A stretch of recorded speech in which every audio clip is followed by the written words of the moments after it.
கங்காதேவி. நமது வேதங்களிலும் இதிகாசங்களான இராமாயணம், மகாபாரதத்திலும் கங்கை நதிக்கு விசேஷமான முக்கியத்துவம் உள்ளதோடு, கங்கை நதி, மகாபலி மன்னன், இந்த பூமியில் காலத்திற்கேற்ப பகவான் விஷ்ணு பல அவதாரங்களை எடுத்துள்ளார்.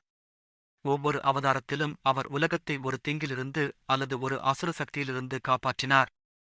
அவற்றில் ஒன்றாக வாமன அவதாரம் டோட் அசுர மன்னன் மகாபலி மிகுந்த செல்வசாலியும் வீரசாலியுமாக இருந்தான்.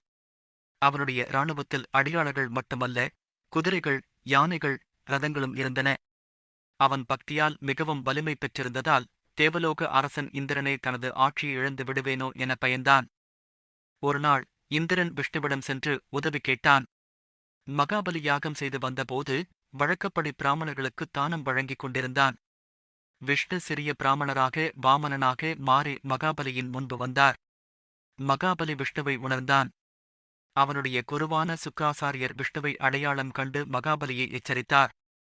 ஆனால் மகாபலி தன்னுடைய வாக்கைக் காப்பாற்ற என்ன வேண்டுமானாலும் கேள் என்று வாமனருக்கு சொன்னான். டோட் வாமனன் 3 அடிகள் மட்டும் தர வேண்டும் என்று கேட்டான். மகாபலி உடனே சம்மதித்து இடம் அளிக்க ஒப்புக்கொண்டான். அதிர்ச்சியளிக்கும் விதமாக சிறிய பிராமணன் மிகப்பெரிய உருவம் எடுத்து திரிவிக்ரமன் ஆனார்.